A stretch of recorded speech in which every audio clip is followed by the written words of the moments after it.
Well, good afternoon, everyone, and thank you to those who have joined us here in the chamber today.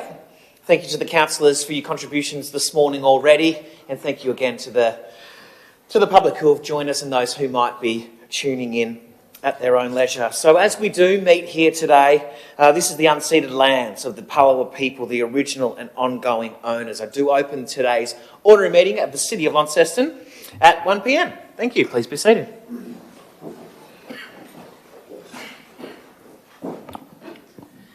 In the opening of the meeting also, as a part of the regulations for 2025, just to note and remind those that are here that an audio-visual recording is being made of this meeting, and all persons attending are called to be respectful and considerate of others. We've got one apology here today from Councillor Kai and Councillor Pentridge, who will be joining us a little later in the afternoon. So we'll move forward. Thank you, Liz. We'll move forward to acknowledgements and through to declarations of interest. So at 3, a councillor must declare any interest that a councillor has in any matter before discussion on that matter commences. Thank you. Do we have any declarations of interest? Oh, Councillor McMahon. Just item 11.1 DA 0385/2025 2/30 Innocent Street. Thank you. Thanks, Councillor McMahon. 11.1. Any further? Councillor Palmer. Thank you, Mayor. 11.1 as well. Okay, thank you. Further declarations? Okay, there being none, we'll move, no more. We'll move forward to the confirmation of the minutes at 4.1. With the recommendation being that the minutes of the ordinary meeting of the City of Launceston Council held on the 22nd of January be confirmed as true and correct record. Somebody please to move. Councillor Gibson, seconded by Councillor Harris. Any contributions around the table to the vote? All those in favour? All councillors present, the motion is carried. We've got council workshops conducted as of the 29th of January at 5.1. Recommendation being that council notes the council workshops conducted and attendance of those council workshops since the last council meeting for the purposes that have been published in this agenda. Somebody please to move. Councillor Marsden, seconded. Councillor Preux. Any contributions around council workshops? Councillor Walker. Thank you, Mayor. I just would like to note our ongoing relationship with Tas Water. I know they've been in the news a bit recently, but they certainly have been instrumental in the transformation of Launceston's sewage and stormwater treatment, especially diverting potential waste into the Tamer, Kanamaluka, and to Tea Tree Bend. They certainly have plans to do that also with sewage outfall that does come from Blackstone Heights, the back of Prospect, down through the South Esk. That may be somewhat dependent upon future funding levels for Tas Water, but at the same time, I just wish to acknowledge that this important work is being done. It all contributes to Launceston being able to turn back to face our river and embrace the opportunities that brings. Thank you. Thanks, Councillor Walker. Further contributions to workshops? Okay, all those in favour? All councillors present, the motion is carried. We've got councillor leave of absences, which are discussed in closed council at 6. So we look now forward from community reports, in which I don't have any identified as a part of today. Nobody moving to the microphone, so we'll go to questions by members of the public at 8. They are responded to and published as a part of this agenda. 8.2, we have questions without notice by members of the public. I've got a couple noted here to start. Mr. Barrett. Kyle Barrett from the proud suburb of Waverley. I'll speak out of concern for the proposal that's been put before council recently in respect to the 4-day work week. Quite a response on social media and from particularly those within the business community. I think as to how that policy could potentially be implemented in terms of relationship to to nurses, teachers, the police force in respect to, what that policy would mean in the broad sector of the economy and the precedent that that could possibly set for the community. I believe a lot of the research surrounding that has been subjective, and it's a new area for both government and business from that perspective. And note that there are employers locally at Meriton Joinery and Cape Presnell Bodyworks, for example, that have opted for a 4-day work week with extended hours. So in that respect, this policy, would be the first of its kind in Australia, and potentially, from a productivity point of view, potentially the worst. In a personal sort of a straw poll, I guess I took of 100 people since the announcement's been made aware. I had 7 people say that would be in support of such a move to work at the organisation. And I guess my core questions are, who represented ratepayers in the enterprise negotiations? How long have elected members been known about the proposal? And how do we seek to withdraw the proposal as a matter of urgency if it's able to be done? It's I think certainly you wouldn't find a local business owner or someone that's employing people that's in supportive of this, I don't think. So, and there's wider factors at play for productivity and how we move forward. So thank you. Yeah. Thanks, Mr. Barrett. And I'll make one little preamble to this, that they are currently ongoing negotiations, so the information might be limited, but I will pass, as this is an organisational decision, I'll pass to the CEO for any further clarification in which we might be able to share. Thank you, Mayor, and thank you, Mr. Barrett, for your question. I'm going to take it on notice and give you a preamble because I think that's very important. One, I'll take it on notice because I suggest the information that I'll provide back to you should be transparently shared in an agenda for everyone else to be able to read and digest equally as well. This is quite a complex topic. I can appreciate that, and I'm sure you can appreciate that equally as well. There's a number of studies that actually have been done around the world, so I think it's very important we actually clarify that this is not some sort of new weird fang-dangle concept that's just been created through a negotiation process with just myself and the ASU. I will also publicly reiterate again that when this was initially proposed, I didn't support it. The reason I support it is because I made the effort to have an open, independent mind that created a decision based on evidence, not fear, not emotion. That is where I've reached the position I've reached today. Equally, I've made that decision based on supporting our community, our people, our 600 plus strong people who are equally committed to making this work, as we should be, and also understanding what the long-term sustainability is. For someone who's been in local government for 20 years, I take a lot of pride in this sector, and hopefully for another 20 years equally as well. I also know that local government is grappling with sustainability around finance. We keep going back to our ratepayers each and every year, asking them to pay more and more and more and more for service delivery. That's not sustainable. There has to be mechanisms within what we do, and particularly roles like mine as the leader of the organisation and the decisions that I make, that actually reflects that long-term sustainability. This is one of those decisions. It doesn't take a rocket science to look at our balance sheet and know that we have some significant costs in our profit and loss each and every year. One of those is people costs. Our people cost is about $60 million per year. Throwing 3%, 5%, 7%, 9% at that each and every year, expecting a different outcome, knowing that the workforce is changing through Gen Y, Gen Z and Gen Alpha, which should scare a lot of us who are entering the workforce, is not going to create long-term sustainability. It's not going to drive a culture of innovation and sustainability. I could sit here and count many, many, many, many studies that have been done, including the Australian Parliament Select Senate Committee in 2023 that actually recommended to the government that the Australian Commonwealth Public Service go to a 4-day work week over 32 hours per week. Our own federal government committee recommended we go to a 32-hour work week. Why? Because of productivity, because of efficiency, because of attraction, because of retention, and because of burnout that currently exists, and the growing costs around employees. Every business in Australia is facing growing staffing costs. Every public sector agency is facing growing staffing costs. Our proposal, which talks to a 1% pay rise, not 5, not 7, or 15%, as one council's just negotiated here in Tasmania, 1%. It also takes 3.25% off the additional superannuation. So our staff have come to the table quite pragmatically saying we are prepared to give up something in this negotiation to give this a go and try and make it work. It is a 2-year agreement, specifically for that very reason. So we can do our very best in conjunction with the internal systems that we're putting in place around performance reporting and accountability to make sure that this is a success. And again, I don't want to bore everyone here with all of those examples, but we do have those examples. It's complex, it's new, but what is important, critically important, is we use evidence to form an opinion.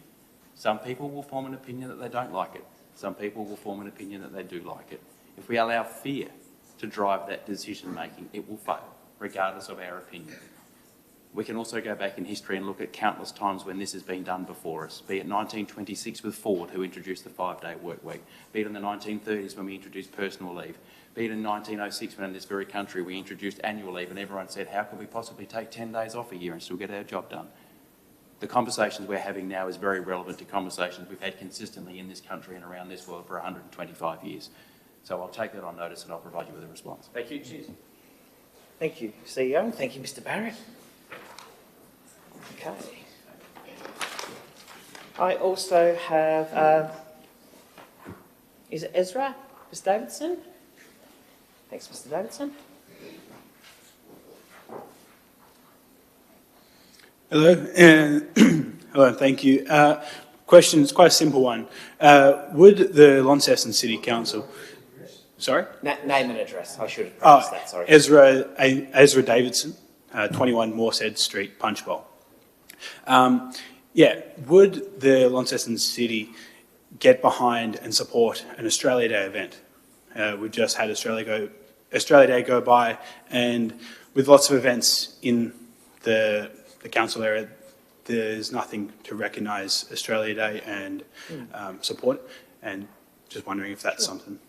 Thank you, Mr. Davidson. And as a little bit of a time lapse back, I think it was 2019, there were some decisions made by that council at the time around Australia Day and the celebrations on that weekend. This is an ongoing conversation that the City of Launceston will continue to have. As for that direct result as an actual answer to your question right now, I think the biggest thing that we can do to contribute to that is further that conversation. It's not an answer that I can provide to you, but in confidence that we will continue those conversations, and we're dedicated to working with our community on those community outcomes around what we can celebrate and what we can do to best work with the community. So we'll continue those conversations, but that's not an answer for today and for now. Thank you. Thanks for your question, though. That's my noted speakers, but I understand, Mr. Dickinson, that there are some in the gallery that might not. Oh, there's one. Yeah, thanks, Mr. Mayor. Jim Dickinson, West Tamer Road, Riverside. Just as a comment, the last time I was here, it was only a couple of weeks ago, you were meeting at 10:30 and you were in the middle of a 3-week turnaround. Yes. And lo and behold, it's 1 o'clock today and it's a 2-week turnaround. Yes. I hope that was given a lot of serious thought as to why you changed twice in quite quick circumstances. Yeah, it looks like you're stumbling along rather than proceeding. Well, thank you, Mr. I'd like to think that we're trying different things, and that was quite an extensive trial of the 3 weeks. Well, let's hope then that okay. the 4-day week trial gets better consideration than the 1 o'clock, 10:30 o'clock meeting time, etc. Yeah. Sure. So in the last, I'm rather surprised you just stood there and let me talk. Over the last few months, from October onwards, 4 months if you like, I've been writing to Council through the website several times, mentioning that the coffee shops at the Gorge and the new one in the Albert Hall in the City Park are shut. It's the middle of the tourist season. It's the time they should be open for people to socialise and whatever. You may or may not be surprised that I got no reply. I wrote 3 times, got no reply, except today's agenda item. Yes. You would have read it in great big black letters. It's risk implications. The absence of an operator within a major tourism area presents a significant strategic and reputational risk. They're big words. Active utilisation of hospitality assets is a critical contributor. This is serious stuff to the destination vitality, visitor experience and the sustainable management of council-owned assets. Yet when I wrote to the people on the computer line, got no reply. So either 3 months ago it wasn't an issue, but it suddenly is. And then under economic, environmental and social impact, food and beverage offerings are a core expectation in tourism precincts. This is pretty tough stuff. And up until today, you've been ignoring it, including my previous letters to the council. So seeing as it is such a serious matter, why can't you immediately put in a coffee van or something portable tomorrow onwards over the weekend? Why can't that be happening? Okay, let me address those. They're great questions. Thank you, Mr Dickinson, for those questions. As you'll see in the agenda item, we're really excited to be talking about the lease over at the Gorge today, and we did have a successful applicant for that lease in the first place that, due to circumstances, didn't come through on that lease, so we used that time to do some refurbishment in there as well. So that's one area that we've been doing some work with. So we haven't just been sitting idle-handed, we've been doing some work there, and we're excited about the lease there today. And for the Albert Hall, we've been to market for the cafe in there, and now that we've gone and we've advertised around the temporary ways in which food trucks, in which we've had some down there already very successfully with Somar Coffee that have been doing a great job with the Albert Hall opening. So there are some ways in which we can't, unfortunately, as a council, dictate to the private sector and get them in and make them have to work in the Albert Hall. And if that isn't something that's appealing to a business, then they're not going to do it. But what we can do is look at other initiatives like what we've done with Soma and creating those opportunities there as well. With respect, Mr Mayor, they're just all weasel words. This has been going on for 8 months up at the Gorge. You've known for 3 years there's going to be a coffee shop in the City Park.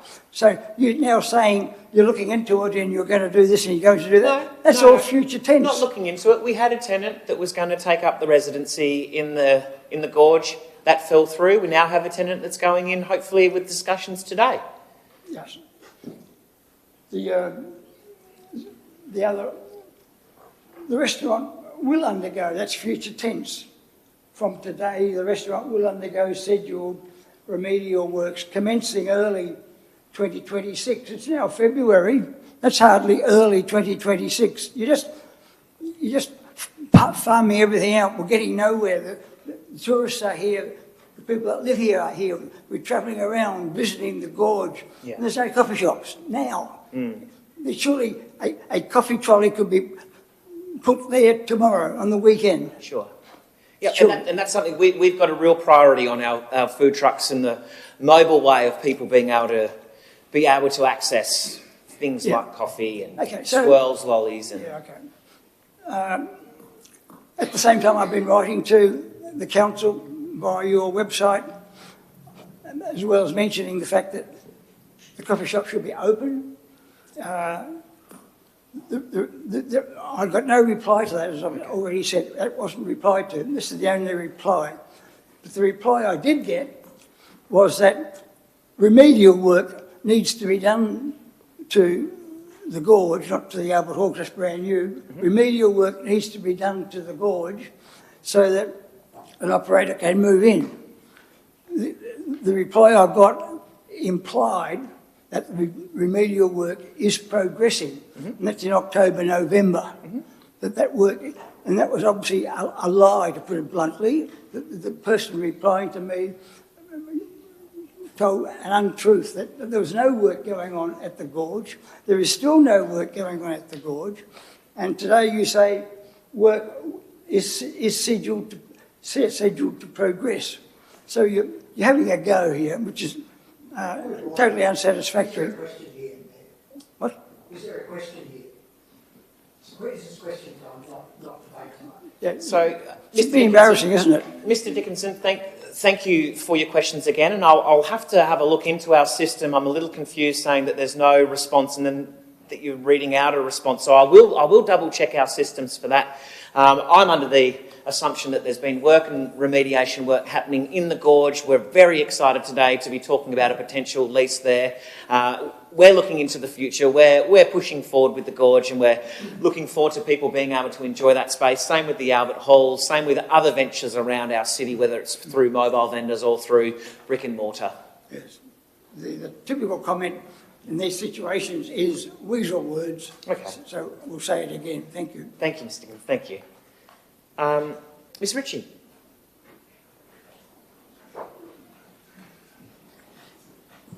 Good afternoon, Mayor and councillors.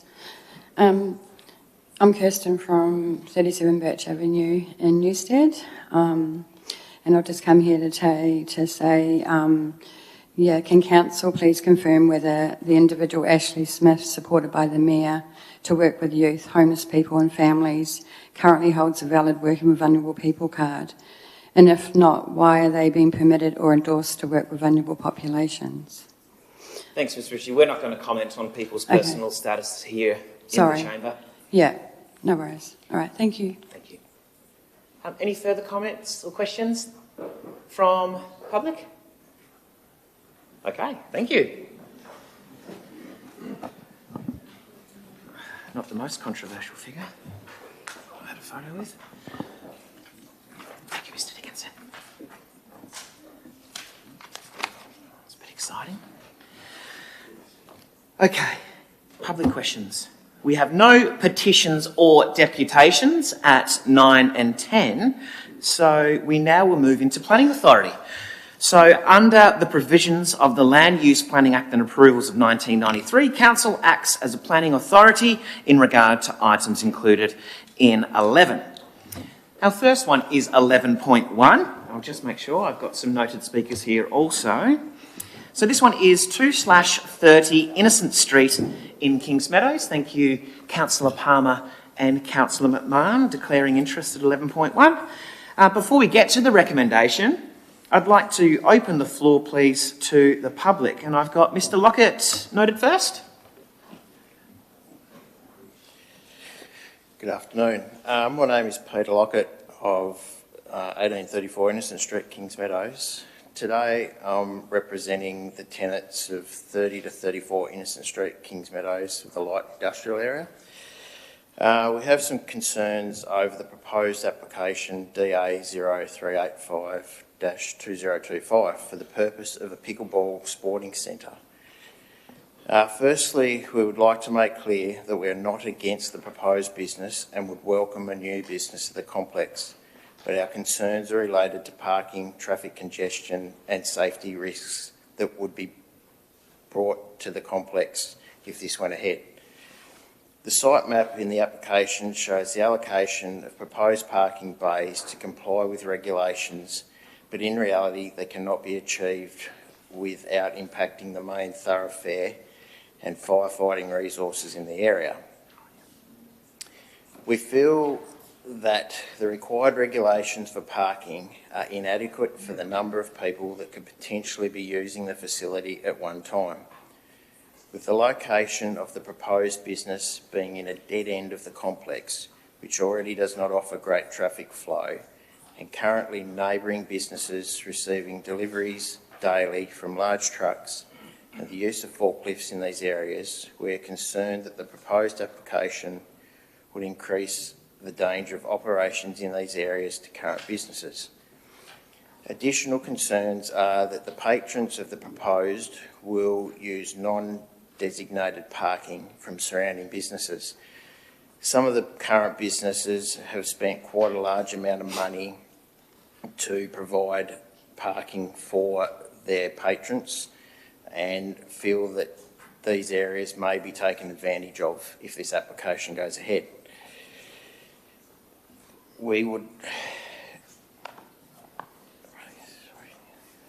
The current parking capacity of the facility is nearly at its maximum, and we feel that if this goes ahead, it will impact on the surrounding businesses. Our legal rights to remove such parked vehicles are very weak, and we feel that we should not be put in a situation of confronting people when the situation arises. We hope that you take our concerns into consideration in your decision. Thank you.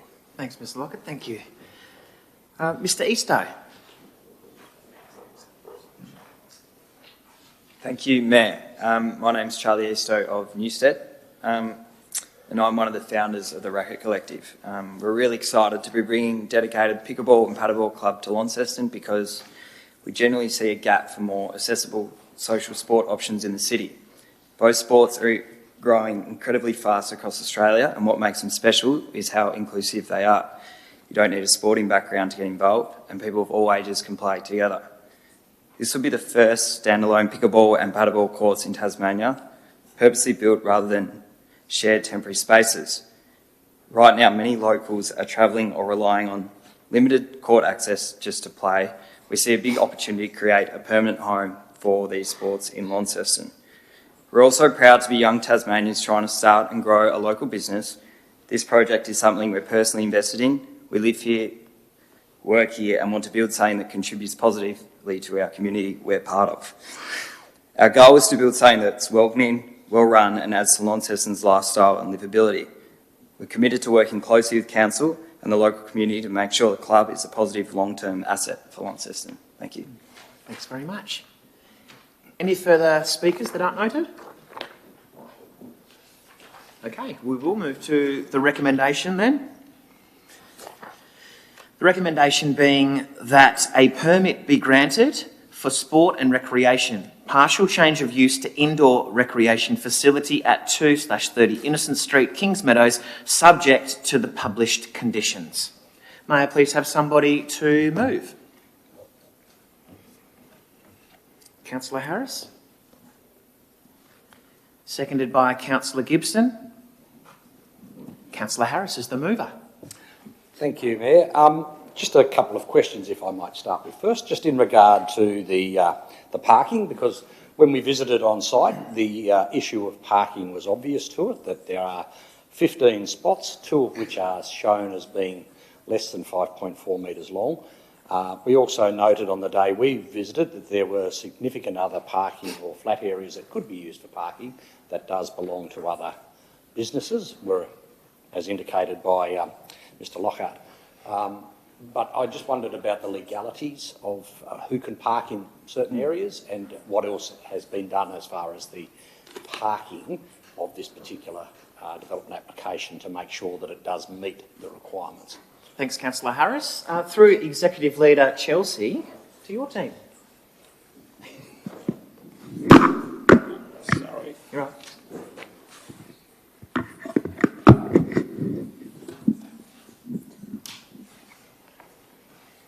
So the proposed plans show 15 parking spaces, in which 2 of them doesn't meet the requirement. However, the development is within a strata title with 14 different lots. Each has its own title with a specific owner. So they have their own parking spaces on their sites. There are no shared parking spaces that can be used for this proposed development. In order to ensure those dimensions for a couple of parking spaces that doesn't meet the requirement, so we added a condition so they can either meet the Australian standards or they can be removed, noting that the required parking spaces meet the acceptable solution for the proposed sports and rec. Yeah. Thank you. So from what you've said then, clearly the parking on the other sites should be used for those. And I guess it's up to the operator to say to his client base, please park in our 15 spots. But I guess the condition would be, having played indoor cricket and various other things at indoor venues in industrial areas, when people come for changeover of chime, you have double the amount of cars as you do players. So has that been factored in to what we are looking at so that we can understand likely volumes, or is 15 just the number of courts and people playing, to understand that? The playing scheme requires an acceptable solution which this meets. Right. It's as simple as that. Thank you. Fair enough. To speak, Councillor Harris? Yes, I will. As I said, I have played other new sports when they first started, and certainly racquetball and paddleball will fall into that category. Currently, racquetball is being played out at the Dowling Street Sports Centre, and as Mr Eastoe said, that is a non-dedicated court. To have dedicated courts will probably encourage the sport's growth, which is something that is good for the health and well-being, and particularly mental health and well-being of all people who play the sport, whether they be young or in fact they be older. Now, it's a very suitable sport for all ages, not only for those who've played tennis, but perhaps those who've never played tennis as well. As stated, it does meet the planning requirements with this particular development application. It may not be something that we feel will meet every criteria every time there is a changeover of players or whatever. However, if the planning scheme says that it is acceptable and meets the acceptable solution in this, at this table, then we have no option under the conditions which we sit other than to approve it. So from that point of view, I'll look forward to what others may say around the table or questions they may ask, and I'll come back later to finish up. Thanks, Councillor Harris. Councillor Gibson is the second, please. Thanks so much. I think Councillor Harris has kind of summed it up really when he says that the only real issue for consideration that the representatives have raised is parking, and as has been outlined, essentially ticks the box, which means that our hands are pretty much tied.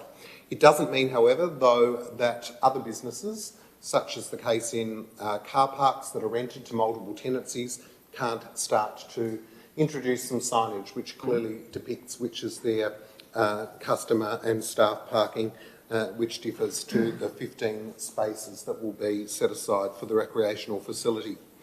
That means then councillors are required to consider the standards requiring our discretion, those being the use and the layout, the pedestrian access and the traffic generation at a vehicular crossing, which I think has been covered in terms of the planner's assessment and consideration of it.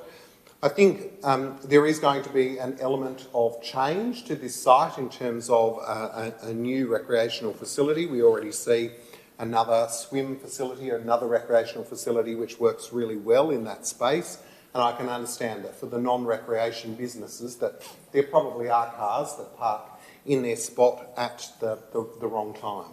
However, what I would suggest is that here is a developer, some chaps who want to create a bit of vibrancy. They see a need where council hasn't provided pickleball facilities, they will.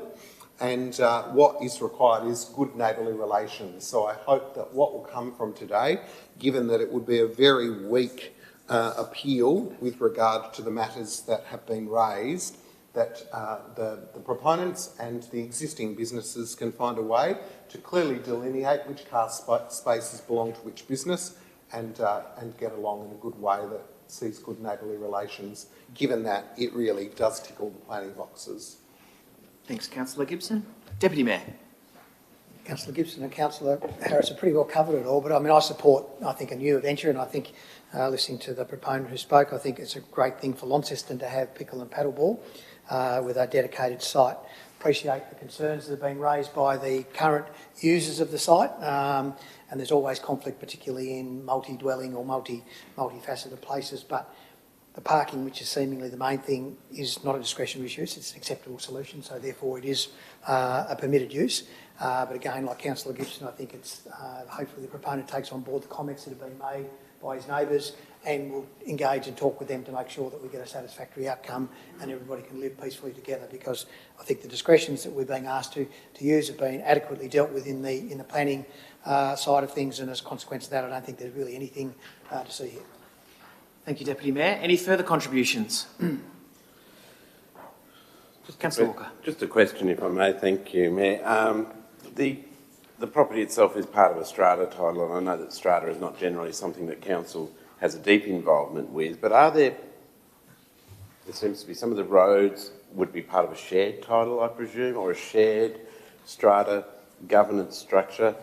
Are all other car parking spaces on separate strata titles, or are there some car parking spaces that are on what you would call the balance of the lot or the shared areas of roadway? The issued title documents for each strata lot, it basically indicates what are the boundary lines for each title, like a strata lot, and there's a shared access. It clearly shows which part of it. but it depends on what the site physical conditions are, how the access been constructed. So we have to consider those boundary lines. So this basically, the title documents, they delineate what's the strata boundary line and what's the shared access. And then would it be true to say that if there was a discrepancy or a disagreement about where people park, that would rightly be an issue for strata, the strata board, the strata, what are they called, the strata? Body corporate, thank you. Would it be more rightly their issue to resolve? The council doesn't get involved with disputes within strata schemes normally. So there would be no role for council in that. Thank you for those answers. Thank you, Chair. Just to speak briefly, and I can understand, we can all appreciate, I'm sure, the concerns that people would have. We've probably all been out there for one reason or another. I suppose 10-pin bowling would be the most common reason, and generally you arrive at an area and park somewhere that you think is not going, you would have no idea whether you're on one title or another necessarily. There may be some signage that helps, I'm not sure. So I suppose my questioning was, to steer towards that idea that the resolution of that confusion has to be done within the strata body corporate, and hopefully appropriate signage. I suppose that could be countered with the idea that yes, but this is not necessarily how many parking spaces that should be provided, but as our planners have said, this does meet the acceptable solution. And I hope and trust that the body corporate can address those issues. As far as being, I suppose, near residential properties, I suppose many residents would have chosen to move there knowing that this light industrial recreational area existed opposite their property, and it has busy times and quiet times, so that is most likely the case that some people are going to park on the street just as they would anywhere else in our city. So on the balance of all that, I can't see that council has a role other than to assess that it meets the acceptable solution, and I will support the development application today. Thank you, Chair. Thanks. Councillor Walker, any further contributions? Councillor Harris to close. Yeah, thank you, and thank you, my fellow councillors. Just to say, yes, this will be a change to the current situation out there for all of the strata holders. I think signage is a key for people to perhaps indicate to those who may come to use your facility what is acceptable from the owner of those particular parking areas, and that may include hours of parking, and also to consider, not something we can do, but to consider staggering start and finish times within the courts to help spread the load of having two lots of cars there for one court, one waiting to go on and the one waiting to come off. Other than that, I'm sure it will be a success. Paddleball and pickleball is everywhere else in the world, and I look forward to seeing the vote. Thank you. Thanks, Councillor Harris. Putting it to the vote then. All those in favour? That is all councillors present. The motion is carried. Thank you, Sandeep. Okay, we'll move to 11.2. We welcome back Councillor Palmer and Councillor McMahon. Thanks, Ezra. Okay, 11.2. We have 18 to 20 Ellison Street, Newstead. Before we do get to the recommendation, I don't have any noted speakers, but no, doesn't look like it. That's good. So we'll move forward to that recommendation, being that Council agrees to and initiates a scheme amendment to the Launceston Local Provisions Schedule 2A, changing the zone from community purpose zone to general residential zone at 18 to 20 Ellison Street in Newstead, and certifies the draft amendment as identified in this agenda. Somebody please to move. Deputy Mayor's moved. Councillor Priest the second. Deputy Mayor. Pleasure to move this one. I think it's a pretty eminent and sensible use of it. Again, it was community use, which meant that there were certain uses that were previously dealt with on the property, but it minimises the amount of development that can go on under community use. The proponent have determined that they wanted to expand the use of the property and residential is deemed the appropriate zoning to enable them to achieve the outcomes that they're looking for. I think the development, because there's two things I think here is one, the change of land use, and also the development itself I think is in there as well. So I'm here to support it on the basis I think it's a very good use of the land. Great. Thank you, Deputy Mayor. Councillor Brace.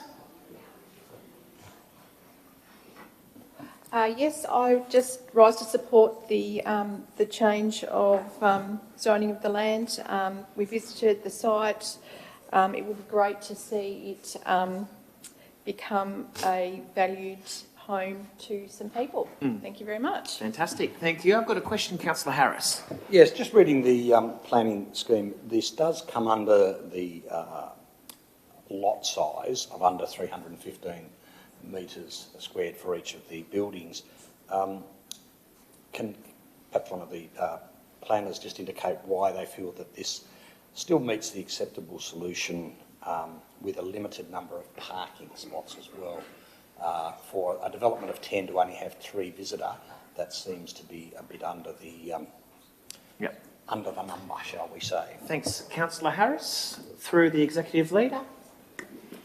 Yes, the acceptable solution is 325 square metres per dwelling, so it doesn't quite meet that, but then the performance criteria allows, if the development is compatible with the area, which there are other multiple dwelling developments in the area where there's, over a number or a higher density. There's also the other provision allows if there's a community benefit and there may be a bus stop nearby. So in this case, this application complies with those matters. Great, thank you. Further contributions, Councillor Harris to speak. Thanks. Thank you, Mayor. Yes, this is, as others have said, a good use of land that is no longer being used for what was originally had been built there, the community use. Housing is an issue for all of us here in the city, and Council does need to look to see what it can do to encourage such developments as this. As noted, although the land is slightly smaller than the ideal for an individual unit, it does meet the desire of what Council and others would consider a good community development for those 10 lots. And it's certainly 10 lots and 10 houses that will be well and truly needed by our local community. And as said, it is close to a bus route, but also in existing areas as well. And infill like this is really important for the city. It puts less strain and stress on the outer edges, and certainly recommend everyone supporting it. Thank you. Thanks, Councillor Harris. Any further contributions? Deputy Mayor to close. Yeah, thank you. I just probably should have noted at the beginning there is a 28-day notice period now where the community can have their say, so there may be some things that we may need to consider based on representations back from the community. I think it's also important to note that this has also been assessed against our Launceston housing plan, and a number of other aspects in there have been looked at in determining whether this is an appropriate space. And I think they've, a lot of depth of work's gone into making sure that it's suitable based on the requirements that we've actually put in ourselves in our other plans. Great, thank you. To the vote, all those in favour? All councillors present, the motion is carried. Thank you. Council no longer sits as Planning Authority, and Deputy Mayor.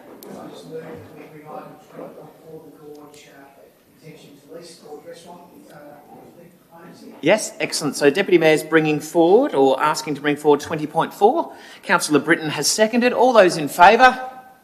All councillors present, the motion is carried. We will now work through 20.4, intention to lease Gorge Restaurant.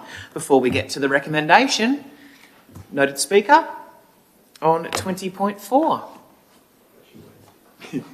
Would you like to speak to the item at all? You can. You caught me on the hop a bit there. Last time I waited for 5 or 6 hours. That's why we brought you forward this time. Yeah, Ian Gunn from 430 Lowhead Road. Nice to be back. Thank you for having me here and listening to that. Look, since taking on the Basin Cafe, I'd like to think we've done a good job in getting that back up and running. Feedback's been very, very positive. I've been very, very happy with how we've been operating. We've got through the peak summer period.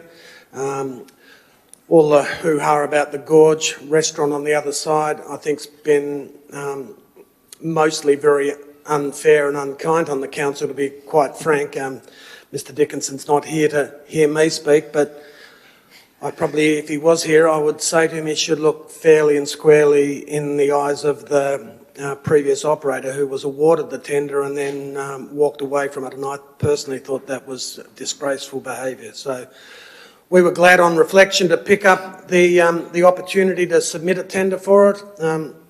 I'm under no misapprehension or illusion that it's not going to be a big job. It hasn't really traded as a restaurant for quite some time. I think the capacity to reactivate it as a kiosk, as daytime trading is probably relatively simple and easier, but we're going to need a little bit longer runway, as I put in my tender submission, to really position the restaurant back to perhaps not what it was in the 70s and 80s, but certainly the intention is to have it repositioned as something that the people of Launceston, the visitors to Launceston, will view as a sort of a special occasion. Having dinner at the Gorge restaurant again, it's something to book ahead and look forward to, rather than another sort of mid-market, popular price, family bistro style offering. So you haven't voted on it yet, but I hope you vote, and I hope you give us the keys. I'm certainly enthusiastic and looking forward to that challenge. So thank you. Fantastic. Thank you very much. Okay, the recommendation is that council, by absolute majority, forms the intention to lease part of the land situated at 64 Gorge Road, Trevallyn, known as the Gorge Restaurant, which has been identified in the plans in this published agenda with the following, with the published conditions. Somebody move, please. Councillor Gibson has moved, seconded by Councillor Harris. Councillor Gibson. Thanks so much. Note that 2 responses were received, and both very different as well, which is always great to have choice. I want to thank those members of our professional staff who did the scoring and undertook due diligence with regard to the assessment of those 2. I think for me the exciting thing about the proposal that has been put forward in the motion is its alignment with our tourism offering and our City of Gastronomy designation. That was obviously a significant part of the proposal put forward, together with all the challenges and all of the wonderful things that will need to take place in order to see it come back to life in a new and exciting way. But for me, an iconic location such as our Gorge should be intrinsically linked with our tourism offering and with our City of Gastronomy designation, and I think these are the people to do it, and I'm looking forward to seeing it come to fruition. Fantastic. Thank you, Councillor Gibson. Councillor Harris is the seconder. Yes, thank you. I too rise to support this motion. I think out of the 2 applicants that we had, this was clearly the best.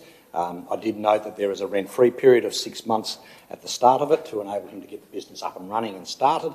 I think that is a good business sense to do so, because it does have to start, as you said, from really ground zero. There hasn't been any offering on that side for some time, and I do hope that we do see in the future that the Gorge restaurant is something you have to book months in advance, because it does offer such a unique offering in a unique location, and it is then for the special occasions. So I look forward to what might come out of this and wish him well. Thank you. Thanks, Councillor. Further contributions? Councillor Walker. Thank you, and I stand not to stand in the way of this. I will be supporting this, but I would like to make note that this is a 5 plus 5 year lease journey for us. This is obviously council land. It's a significant asset.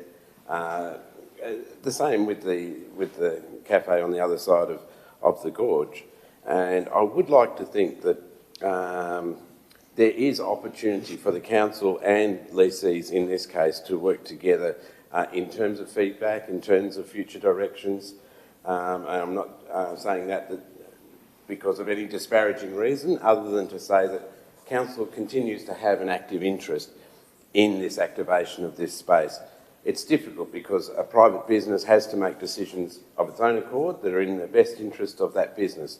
But at the same time, the council has to feel as though their involvement can be reflected upon at times. So while this is simply a tender review process for a lease, I think when it comes to the asset of the Cataract Gorge and the notion that everyone in Launceston, probably everyone in Tasmania, feels like it is their gorge, I would like to think that there are future possibilities for that conversation to continue as we do reflect the best of Launceston through that location. Thank you. Thanks, Councillor Walker. Further contributions? Deputy Mayor.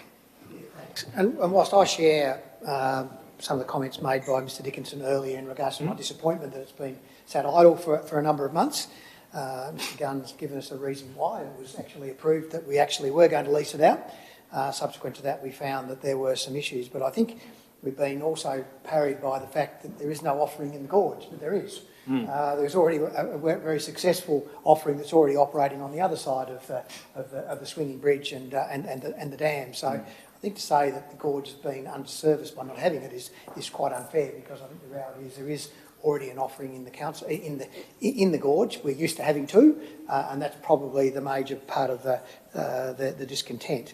But having said that, I think we've now gone through a process appropriately done. We've now arrived at a decision to be made, and I'm very supportive of it. Thanks, Deputy Mayor. Further contributions? Councillor Gibson to close. Thanks so much, and I certainly appreciate the comments made around the table, and of course the lease will come back to councillors for formal consideration, hopefully in the not too distant future. I think Councillor Walker is right to talk about needing to enter into the location that is the gorge in partnership, and to some extent I think we do that through the lease and the way that we factor in specific clauses into the lease, clauses which stipulate the opening hours and the need for the restaurant or the kiosk to be open on specific days, maximising tourism yield and the experience for visitors. Also around the considerable capital expenditure that Council has determined that needed to be made to bring that venue up to an acceptable standard, and I think also now through the 6-month waiver that we're going to see introduced. So I wish you all the very best with bringing back what was and can be, and no doubt will be, an iconic offering as part of our tourism magnet. And who knows, if you have the legendary chocolate dessert back on the menu, I'm sure that in itself will speak to the punters. Thank you, Councillor Gibson. Putting it to the vote, all those in favour? All councillors present, the motion is carried. Thank you. Thanks, guys. Thanks, Sharon. Thanks, Dave. Okay, just moving back into the agenda at 12.1. Thank you. Safe travels. We're going to be publishing the Mayor's announcements on the last, if we can, meeting of the month instead of the everyone, gives us a bit more time. So we'll move forward to 13, councillor reports. Councillor Harris to start. Thanks, Mayor. Along with yourself and Councillor Walker and Councillor Priest, I attended the launch yesterday of TEMP and their strategic plan for the next 10 years, a master plan, in fact, of what will happen with our Tamar River Kalamalooka estuary. And so it was great to hear the Minister, Kerry Vincent, talk about the need for investment, and certainly that whole precinct, if in the next 10-year period were to deliver even half of what is put in the plan, it will make a significant change to the city. Lots of activity, trails to ride bikes, to walk, and in fact something that I've long pushed for, which was a new cycle pedestrian bridge across the Tamar in the lower reaches. So should that become what gets funded, it will be indeed a great day for our city to link, particularly to have an alternative link from Chevelin across to Rimbaresk without having to come via the city. So that was one of the good things. Also, I've been involved to 2 meetings out at Franklin House Volunteers. The coordinator out there has left and caused some problems with volunteer numbers, and it is something that addresses the issue of many community organisations and the ability for them to attract new volunteers. Certainly I have no answers particularly for that. But I, like many others who are around the table here, enjoyed Festivali over the last 3 or 4 days. First of all on the cocktail party, and followed by my tickets that I purchased for the other 3 days of Festivali.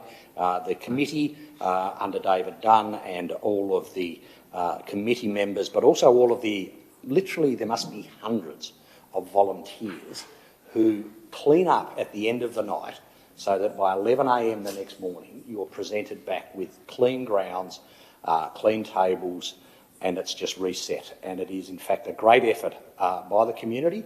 I spoke to many people at Festivali, a lot of which were not from Launceston, and many of them had travelled here specifically for it. It is good for our tourism. It does help keep our hotels filled. But I do think it is an absolute credit, not only to the Festivali staff, but I'm sure there are lots of council staff involved in that as well. And I'm sure on Monday afternoon when the park was handed back, our staff was in there trying to bring back what was very trampled grass back to life, so that in a couple of weeks, City Park will be back as good as ever with a green swathe of grass. And it just really was a great weekend. Thank you. Thanks, Councillor Harris. Further councillor reports? Deputy Mayor. I think a word can't be missed by not mentioning the Foo Fighters, I would have thought, in the conversation. And really, the actual event itself was absolutely sensational, but I really just want to pay homage to our staff, staff of Stadiums Tasmania and all other people in the city of Launceston who actually really put their best foot forward. The benefits probably weren't evenly felt across the community, but in general it showed that we can, and we can do something really, really well. So I really want to take my hat off to Angie and others within our staff that really, I think, put on an event that really showcased how good Launceston is and how good it can be and what it can do. So I just really want to just a shout out to everybody, and that's beyond the remit of Launceston City Council. It's all of the people of Launceston who actually contributed to make that a success, and even those that did very nicely out of their accommodation that Councillor Palmer tells me about. So hopefully their money will go back into our community and they'll go down to some of the shops that weren't used that day and they'll buy some things. So anyway, the long term, I think it's a great success. And I also, the week before, had the pleasure of starting the 202-kilometre run to Hobart with Matt Dingen, who was raising money for Speak Up and Stay Chatty. And I like to think I did the hard first 2Ks with him, and the rest of it was downhill from there on. But look, a fantastic effort that he put in to do something which is really important and highlight. And I think he did a great job promoting the whole thing all the way down the highway. And I could see the tears and things like that were coming from family members and all sorts of things down there. So it wasn't a walk in the park to do what he did. So a fantastic effort from him to highlight and continue to highlight the mental illness aspects of our community and how he's doing his little bit to try and change people thinking about that. And even talking about his own journey through this is really special. But it's great to have people who are real get up and go and do stuff for community that really makes you feel proud of being in this community. So I just want to take my hat off in there, and the enthusiastic group that he had running around him was fantastic. Thank you. Great. Thanks, Deputy Mayor. Further councillor reports? Councillor Palmer? Thank you, Mayor. I rise today to pay tribute to David Dunn and the Festivali team as well.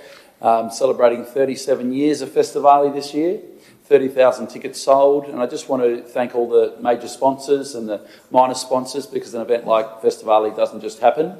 It takes a whole community to get around it and rally behind it. Just want to really say well done to Festivali. They included this year for the first time ever an accessibility ramp, so there was a big stage there for anyone that needed to use that. So that was a new thing for this year. So well done to David and his team again. There was over 70 stall holders showcasing Tasmania's finest produce, so that was outstanding. And we are just so lucky to have that in this city. It was 40% from interstate, so it was a massive contingent that travelled here to Launceston to celebrate with us. We had Grinspoon, we had British India, we had Jessica Malboy and many others. Luma, a local duo that were outstanding.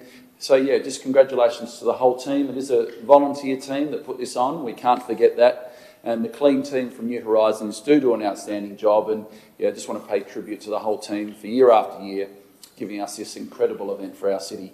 Thank you, Mayor. Excellent, thank you. Further Councillor Walker.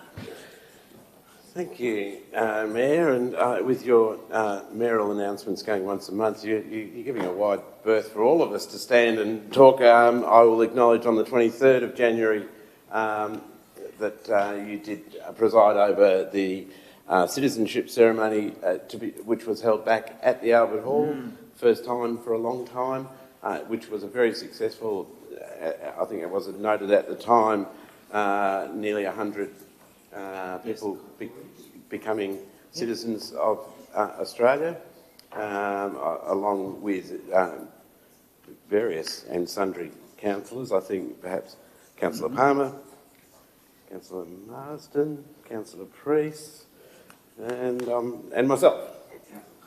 Councillor Kai, thank you very much. So great to see it so well attended. Great to see in 2019 I moved a motion that Launceston Council no longer partake in events on Australia Day, and that did include Council seeking to find an alternative date in which to conduct its Australia Day, previous Australia Day ceremony. This is not something that is of Council's making, of course. It's a national holiday. Council did make a choice to no longer sponsor events on January 26 because we're here to represent the entire community. No one has ever said that people can't celebrate on that day. No one has ever said that people shouldn't be able to organise events on that day. It's just that as a council, we represent the broader community and we must and have led the way in being a more unified body that allows everyone to feel safe, secure, wanted and loved in this community. And long may that be the case. Thank you, Chair. Thanks, Councillor Walker. Further councillor reports? Okay, we'll move through to questions by councillors. Questions on notice by councillors are responded to and are published as a part of this agenda at 14.1. So we move to questions by councillors without notice, 14.2. Councillor McMahon. Just one quick one. The travelator out at the refuse centre seems to have been out of action for quite some time. Do we have a time when that's going to be working again? Okay, thank you for the question. CEO, we'll take that one on notice. Further questions without notice? Councillor Walker? Thank you, Chair, and I know there's been quite a lot of discussion publicly around Launceston Council workplace relations and enterprise agreements. Could the CEO explain the councillor's role in any decisions that are made versus the administration role in those decisions? Sure. Thank you, Councillor Walker. CEO. Thank you through the Chair, and thank you, Councillor Walker. I'm equally happy to take this on notice as well as give you, if you would like it in writing and verbally as well, because I appreciate that may help some councillors and also members of the public. Broadly speaking, the enterprise agreement is a decision that does sit within my remit as the CEO, being the one and only employee of the council, who is responsible for the organisation, which means responsible for the budget, responsible for its resourcing, responsible for its service delivery, and responsible for key human resource decisions that are required across the organisation, one of those big decisions being the enterprise agreement. That has been common practice across local government for as long as I can recall, and it's not unique to Tasmania. It is a legislative requirement across, I believe, all states as that I'm aware of, and equally across state and Commonwealth departments as well, as I'm led to believe as well. I don't say that in some sort of flippant way to try and be arrogant in that decision process. It is a decision of the Chief Executive Officer in conjunction, obviously, with their key stakeholders, and key stakeholders being Council, but the signatory is between the respective union, and in our case that is the Australian Services Union, and the CEO, which at this point in time is myself, and has historically always been signed off by the CEO and the union. Important to preface, though, that the agreement can be reached between the parties, but it doesn't actually become enshrined and approved until the Fair Work Commission actually sign off on it. So it can't just be myself and or the union coming up with an idea and something that we think is good. It needs to go to, and so it should go to, an independent arbitrator, which in this country is the Fair Work Commission, particularly here in Tasmania. That obviously goes through a scrutiny process where a Fair Work Commissioner or commissioners, as appointed by the government, will scrutinise the entirety of the agreement. And one of the big conditions that the Fair Work Commission will invoke, and as they should, will be ensuring that employees are no worse off. And that is, as with every agreement that goes before the Commission. So in this case, and at present, the negotiation, which is still active and still underway, and has not been to a staff vote, is a decision that sits operationally. Thank you, CEO. Any further questions? Councillor Marsden. Thank you, Chair. Just a question about the 24-hour toilets in both the Patterson Street car parks. I had an email from a member from Hobart who was known to me up in Launceston on a visit. The 24-hour toilet was locked. He didn't stipulate whether it was the east or the west Patterson Street car park, but other people were trying to use the facility as well without any notice on the doors as to why the reasoning the 24-hour toilet was locked. Okay. We'll take that one on notice too, Councillor Marsden, and have a look into that. Further questions? Okay, moving through the agenda. At 15, we have no written notices of motion. So at 16, we've got committee reports. 16.1, we've got the Heritage Advisory Committee. That was the meeting that was held on the 2nd of December 25. We've got the recommendation that Council receives the report for the meeting on the 2nd and also receives some unconfirmed minutes that were held on that meeting also. Somebody please to move. Deputy's moved. Seconded by Councillor McMahon. Deputy Mayor, anything further to the report? I stand to move it on the basis that Councillor Kai and Councillor Pentridge, who are on that committee, aren't here with us today. But again, I did read the notes in regard to it. There are a couple of things that just bounced out to me. One was in relation to acknowledging that the City of Launceston had sort of taken on its own 2 new archaeological listings initiated by Council in the 13th of November, one of those being Vermont House or Bramia House or Vermont House, whatever name you want to call it. And certainly noting that I've had some conversation with a member of the public recently about their concerns about the state of repair, something we've now put on the heritage list. I've spoken to the general manager of the team leader. Can't get the right titles in regard to it. I'm looking for a report back on that because I think it would be embarrassing for us to have gone to the trouble of putting this on a register and then let it fall down around our ears. And we have some examples of buildings where we've done things, and I appreciate the great work that our team is doing and actually looking at our conditioning report of our assets, which is meaning there's a bit of catch-up to be done. But this is a fairly significant thing ourselves, we've said. So I'm just really keen to understand how we're managing to protect that to ensure its future state is protected for the community of Launceston. And I guess also noted the concerns raised regarding the diminishing influence that this group have on the council, which I think gets back to me is the sort of speed dial needs to be turned up in regard to our committee structures because, you know, from my experience, and Councillor Walker and maybe others have been sat on that committee in the past, you get a very good group of people who are very heritage savvy and very invested in the heritage of Launceston. They walk away from something like this, the ability for us to pull that back together in some future iteration I think will be somewhat challenging. If we lose it now, we might lose it forever. And I think that some in our place, aspects of what we're doing is still a very important thing because we are Australia's 3rd oldest city with significant intact heritage. And I think this group serves us well, and I really would like to see how they serve us into the future. Thanks, Deputy Mayor. Councillor McMahon is the seconder. Just briefly, I noticed in the report the mention of the Make Your Mark project, a heritage trail through Launceston, which I think is an amazing concept, and I'd really love to see something like that come to fruition throughout our city. Thank you. Thank you. Further contributions? Councillor Walker. Yes, and I have had the pleasure of sitting on the Heritage Committee in the past with our Deputy Mayor, it is interesting that this week, a building that's still on our local heritage list, 52 Franklin Street, has been brought to the ground opposite the hotel. I might flag that I will be moving a motion to remove that building from the list at the next council meeting from the local register. So while we might be a heritage city, the ongoing concerns of the Heritage Council, which are listed there about the influence of that particular committee, indeed the veracity of our local heritage list, and that goes to another point that's mentioned in this report, which is the significant tree register, something that has been worked on within this council and something that I've certainly and others have encouraged for many years.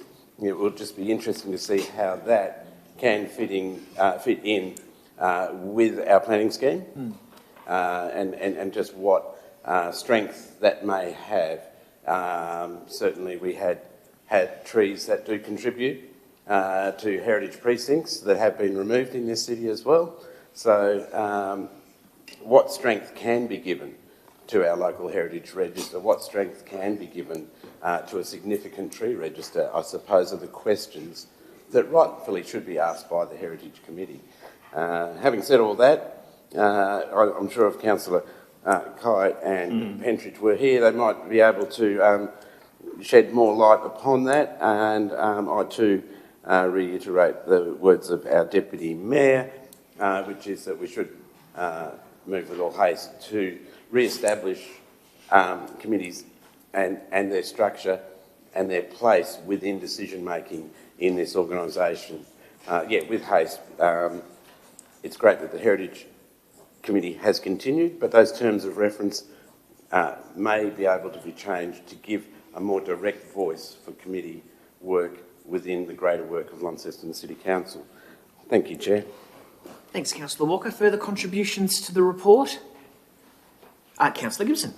Thank you, and I also echo the words that are mentioned in the report with regard to the role that this committee has had in the past and the role that it should have into the future. But equally, I suggest that there is still some work, and you've heard me mention this before, with regard to the strength of recommendations that come from the committee to the council table. And I note it's nice to talk about a couple of projects and to say that the members on the committee discuss them, but wouldn't it be great if there was a recommendation that says council notes the significance of Project X? Council supports the Heritage Advisory Committee's recommendation that this project be A, B or C. So that's what we need. There's up to six staff who are part of that committee. So I hope the staff are able to take that feedback back to the members present and assist them as needed to strengthen up their agenda so that it is more closely linked with what we're seeking. That is a higher order of delivery and a higher relationship between the committee and the council so that their great work can further be magnified by being further ratified or endorsed by formal motions at this table. Fantastic. Thank you, Councillor Gibson. Further contributions? Anything to close? Just to endorse Councillor Gibson, I'm assuming that that is actually what our new committee structure is going to be doing all across the board. So I'm excited to see that happen. Excellent. Thank you. To the vote, all those in favour, all councillors present, the motion is carried. We have nothing identified in this agenda for 17 or 18 under Connections, Livability and the QV mag. At 19, we have Community Asset and Design, 19.1, which is the Launceston Flood Authority Quarterly Report. This is October to December. Recommendation is to receive the report. Somebody to move? Councillor Harris has moved. Councillor Britton has seconded. Anything further to the report, Councillor Harris? No, the report is just to be received, although in reading the report there was an image of some, and I'll use the cleat installation on a wall that was showing that it was rotating. My experience tells me that if you put something across thing that while it was moving, if you don't fix the underlying problem, you end up with perhaps merely delaying what can come. Does any of the staff have any indication of what was causing the problem, and has there been any remedial action to actually address the underlying problem that required the installation of the cleats? Okay, thank you, Councillor Harris. So rotating cleats, so just any further clarification around that, please? Yeah, thanks for the question. We've actually had an analysis done on what's going on with that particular section of the levee. Installation of the cleats is a short-term solution just to try and limit the movement. We do have further investigation going on about a longer-term solution, so that will come out over the next 12 months with a budget bid put into to try and look at rectifying what's going on. The initial analysis actually indicates that there's no structural issues with the levee. It's just that the piece that's attached to the wall itself is moving. So that's the part that's moving rather than the So not the clit itself? So the wall that's adjacent to the levee itself is what's moving, not the levee, and it's the intersection between the concrete and the earthen levee, which always comes with some movements. Great, thank you. to speak, Councillor Harris, as well, or just...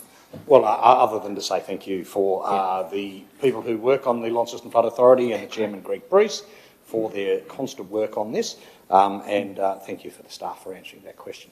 Awesome. Councillor Britton? Okay. Any further contributions? Deputy Mayor. Just want to acknowledge, I think this report itself just shows the depth of work that actually goes in to managing our levy system. There's a lot of stuff that's been done in this last quarter, so I think it's just good for everybody. If they haven't read through it, it's worth doing just to see what we actually do to actually preserve our flood levies, which are a very important part of our survival in emergencies. Thank you, Deputy. Further contributions? Okay, to the vote. All those in favour? All councillors present. Motion is carried. At 20, we've got delivery and performance. 20.1 is 25-26 budget amendments. Looking at the recommendation here, we've got council by absolute majority approves the published changes to the 25-26 statutory estimates that are published in this agenda there. We can see the 126,220 and so on.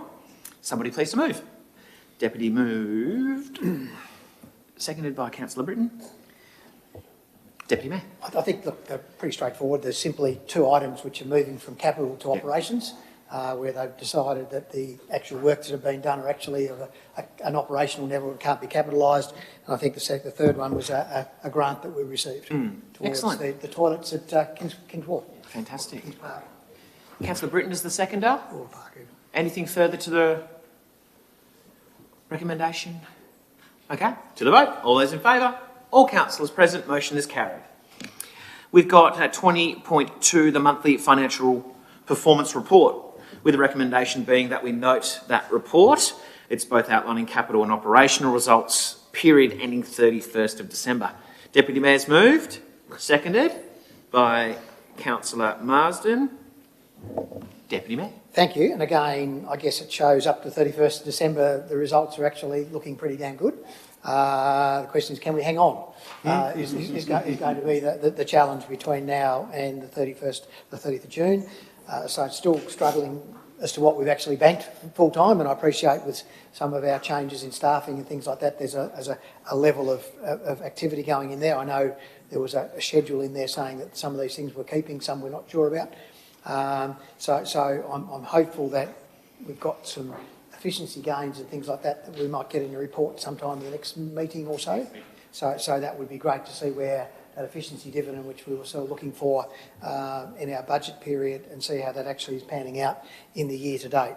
I appreciate some of these things like our salaries and wages are a moving feast, and we've got lots of conversations, but they don't take place till the 1st of July. Anything that changes, but clearly with redundancies and some of the changes in our staffing profiles over the next few months, it's going to be an interesting piece to see how that pans out. But it's nice to see there are some savings in some areas like materials and so forth like that. How much of that's timing and how much of that permit will be interesting. So I'm really looking forward to sort of next month where we actually get to maybe get into the nitty gritty of where we sit. Thanks, Deputy Mayor. Councillor Britton is the seconder. Oh no, Councillor Marsden is the seconder. I looked at the wrong page. Anything further? Any further contributions? Okay, to the vote. All those in favour? All councillors present. The motion is carried.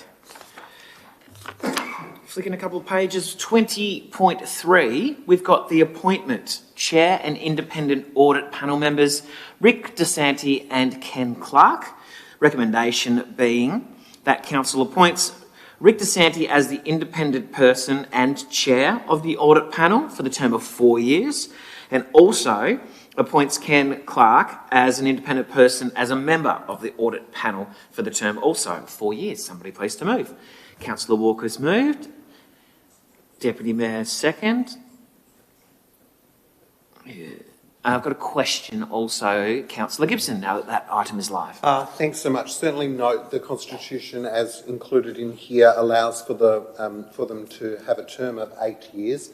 Does the Constitution also say that we don't need to advertise if the panel members wish to be reappointed, or were they the successful? Are they the successful two that have been determined following an advertising period? I'll just check the charter.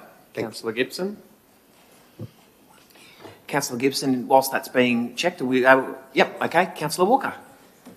Thank you, and certainly has been, to Councillor Gibson's question, something that has been discussed in the audit panel is the longevity of the roles that are there. We have had exceptional service from Ken and from Rick DeSanti on the audit panel, which I share my duties with the Deputy Mayor Mackenzie in being a committee member, and to that point also, I think, I can't speak for how long our Deputy Mayor's been there. I think I might have been there for getting close to 8 years myself. So as much as I would be happy to stay in that position, I think it's important that other councillors do consider their options in regards to being part of, perhaps one of our most important groups really in terms of council work and understanding the mechanics and reviewing the implications of decisions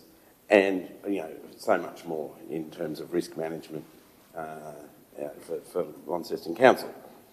So having said that, I certainly do endorse this reappointment with everyone, not least audit panel members, being aware of the governance issues around extended positions being held on such an important panel, and that renewal is something that, as a council, we should, certainly do that provisioning and planning for. Thank you. Thank you. Deputy Mayor? Yeah, look, I think Ken and Rick have been exemplary members of that panel. They both bring industry experience. Rick was the ex-Deputy Auditor General for the state and serves on a number of other council audit committees, as does Ken. I think Ken's got, a local government background, originally, but they both add significant value, I think, to the discussions that we hold, and therefore I'm very supportive of their reappointment. Great. Any further contributions? Anything to close? Okay. An answer to the question. Oh, we've got the answer to the question before we close, sorry? Thank you, Mayor, and thank you, Councillor Gibson. The Charter is silent on the advertising. Certainly if we were looking for new panel members, we would publicly advertise. Given this is a reappointment, we're comfortable to put this decision to Council. Great, thank you. Okay, to the vote. All those in favour? All councillors present, motion is carried. We've got at 20.4, that decision has been resolved. 20.5, we've got the lease at the Northern Regional Cats Shelter. Recommendation being that council, by absolute majority, decides to lease part of the land situated at 19 Calvary Road, Mowbray, with the published conditions. Somebody to move, please. Councillor Priest has moved. Seconded by Councillor Britton. Councillor Priest. Thank you. Just looking at this, it's a renewal of a lease. Obviously, Just Cats do a fantastic job and have been doing it since December 2018. The lease guidelines are set out there, the responsibilities and also the responsibilities for structural maintenance. I think as far as I'm concerned, it'd be fantastic to continue leasing the business premises to them. Great, thank you. Councillor Britton is the seconder. Councillor Gibson. Thank you. We are certainly bringing a lot of things inside the organisation, but I suggest this might be one service that we're not too interested in bringing within the remit of council, and that is because Just Cats are doing an incredible job and continue to do so. And I think, importantly, the partnership in recent months and years that has been finished with the organisation with regard to the long overdue renewal of some of the site has been not only necessary but really appreciated, and thus has benefited a really strong relationship between the organisation and Just Cats. Look, all I want to say is that it is an incredible organisation, and when you see the sheer numbers that we're talking about, and of course there are others who work in the animal space as well, but this organisation specifically, the role that they play for our municipality and neighbouring municipalities is considerable and is appreciated. And to Rachel and to the team, You know, bravo to them, because it's a huge job. They do a brilliant job. The community have got right behind them and continue to do so. And I think for that reason, we should ensure that this service remains outsourced and not come inside the organisation, and that we should endorse what is proposed. Great, thank you. Further contributions? Councillor Marston. Thank you, Chair, and I completely agree with Councillor Gibson. Very happy that there's an organisation that has the skill set to herd the cats, because I don't think that's something that the council would like to be doing on a daily basis. They do a great job. Rachel, the creator of and runner of Just Cats, has helped with our colony population, our problems. We know that there's a cat management plan that's been in place in state government. It's good to see that we have such a level of expertise in our municipality to take care of this situation. Great, thank you. Any further contributions? Anything to close? Okay, to the vote. All those in favour? All councillors present, the motion is carried. In this agenda, we have no item identified in 21, so we'll move to 22, which is the Chief Executive Officer Network. 22.1, we've got the status reports on decisions as of the 29th of January. The recommendation being to receive that report. Somebody please to move. Councillor Harris has moved. Councillor Britton second. Anything further to the report, Councillor Harris? Not really. I mean, it is only a report to give us a receiving it of where we're at regarding these decisions. Great, thank you. Councillor Britton, contributions around the table? To the vote. All those in favour? All councillors present, the motion is carried. Similarly, we've got 22.2, which is the status report on notices of motions, with the recommendation being to receive this report. Anything further to the report? Councillor Harris is the mover. Councillor Britton is the seconder. Contributions around the table? To the vote. All those in favour? All councillors present, motion is carried. Now, we do have a late item that's been identified as a part of this agenda. 23.1, we've got the acceptance of a late and urgent item, which is a councillor leave of absence. So what we're doing here, we're just doing the recommendation that by absolute majority, we determine that we are going to deal with this matter and it will be in closed council. Somebody please to move. Councillor McMahon. Seconded by Councillor Britton. To the vote, all those in favour? All councillors present, the motion is carried. Mayor, point of order, may I stand to move a motion to be included in closed council? Motion from the floor, yes. Without notice.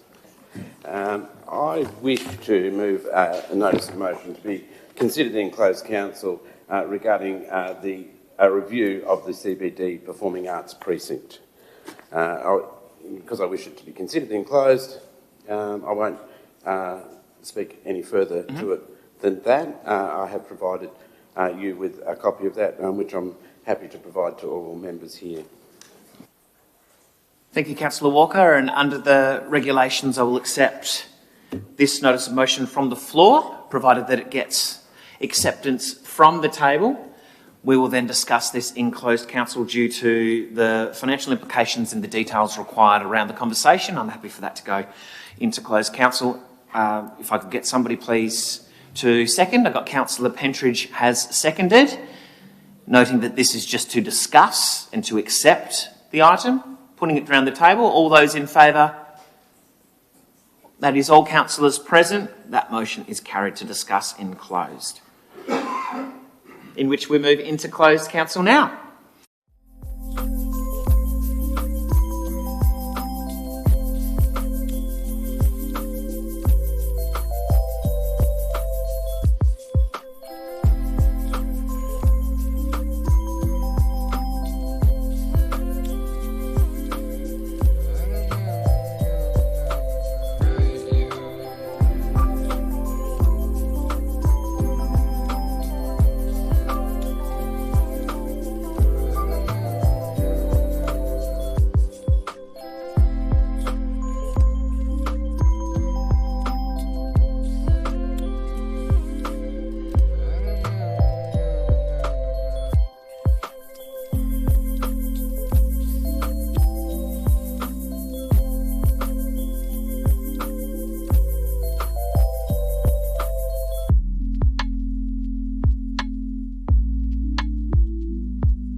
Okay, councillors, we're back in open session now. Can I please have somebody to move that the table is correct record once that table is updated?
Okay, councillors, so just someone please to move that the table of contents displayed on the screen is correct and true record of the discussions in closed council. Councillor Britton has moved. It's been seconded by Councillor Harris.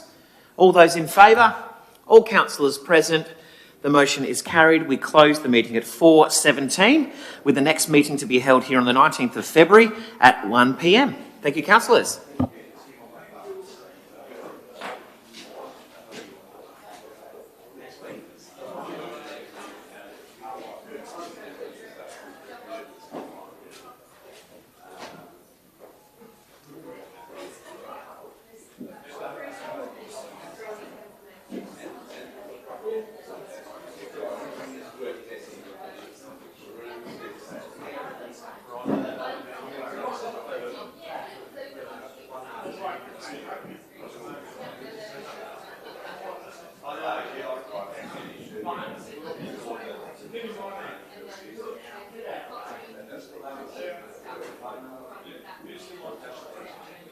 Yes.